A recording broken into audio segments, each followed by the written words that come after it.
George and myself are going to look at a couple of pieces with this, really around the sustainability piece and what we're looking at in terms of how the influence of EBI has been on herds and where we're looking forward with this, particularly with AI.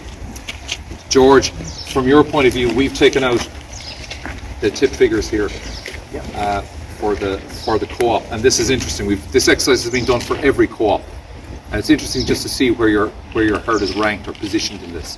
You might go through this board a little bit, George, first. So what this board shows is it shows us, just put in slightly, lads. Don't be shy. I'm not going to bite. Yeah, we may as well keep it casual. Yeah. Okay, so what this board shows is it shows nearly all the herds in Tipperary, Tip Co-op, all the suppliers, 249 herds, and they're ranked by EBI into the bottom 20%, right through up to the top 20%. And over here on the right, then on your right, we have the average for all the herds. So ranking them by EBI, the average across the whole group is 126 EBI, and the top herds ranked by EBI 165. So it's there or thereabouts with the national average in terms of EBI. I think the national average is around 130, and the top 20% at 165 is there or thereabouts with the top 20% in other co-ops. I'm looking at the data for other co-ops as well. Now, what's really interesting is that if we look across a couple of the things then, in terms of, say, an indicator of progress with the percentage of milk recording. So the higher the EBI, it's kind of running in the mid-30s here for the first three groups, but for the top two groups, between 57 and 77% of the herds are milk recording. So there's kind of a lot of interest in what's going on farms in terms of milk recording. But look at average yield. So this is the no EBI herd, just exclude those for it. 5,100 for the bottom group, rising steadily, 5,764 litres for the top 20%. And that compares to an average, 5,800 I should say, 5,700 for the second highest and 5,800 for the highest, and the average is 5,400 litres of milk supply. So herds with higher EBI are supplying more milk to the co-op, and compared to the bottom 20%, they're about 700 litres more milk sold per cow into the co-op than the bottom 20% of herds. So there's a big difference in terms of milk production. Look at the solids content. So down here with the bottom cohort, 7.5% solids, with the top cohort in around 8%. So not only are they supplying a greater volume of milk, the content of that milk is much higher as well. It's worth an awful lot more per litre. And in terms of milk solids yield, it's a stepwise rise again from 400 kilos of milk sold per cow up to 480 kilos of milk sold per cow, and the average for the group 438. So the difference there is around 77 kilos of milk solid. If you just put a value of something 5 or 6 kilos, if you go to 6 kilos of milk receipts per kilo of milk solid sold, it's working out at around €46,000 across 100 cows. So the substantial differences between the lowest and the highest quartiles in terms of milk production and the value of that milk per farm, €460 a cow. Pay for an awful lot of things.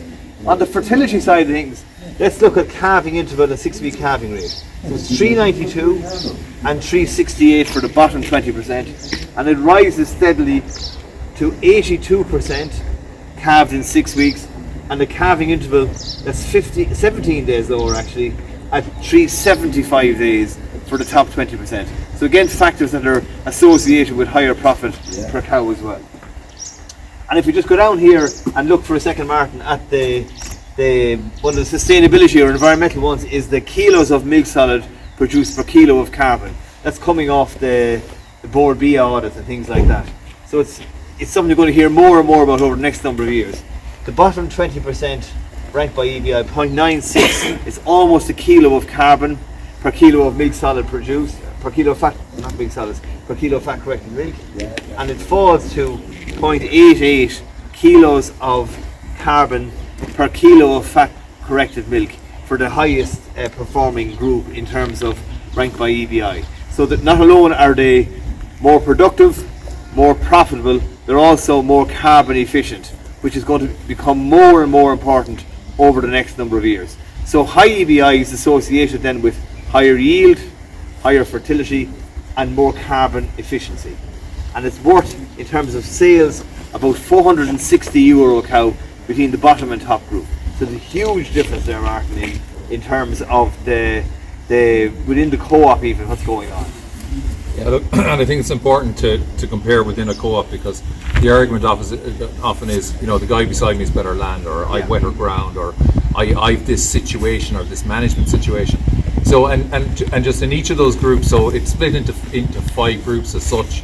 So there's roughly 65 herds in each group. So you're getting a spread within those groups to see, and it takes out some of the management elements or the management factors in there, because a lot of the issue around EBI has been, if we go and improve fertility the whole time, we lose milk production.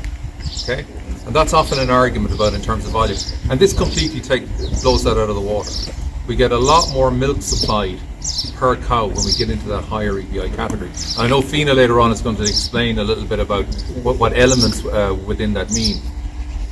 George, if I'm in this situation, if I'm identifying myself in the lower bunch here, and we're not suggesting by any means that anyone in that bunch is a bad farmer, that's not the point. It's really looking at the genetic piece here, as they were washing out the management piece.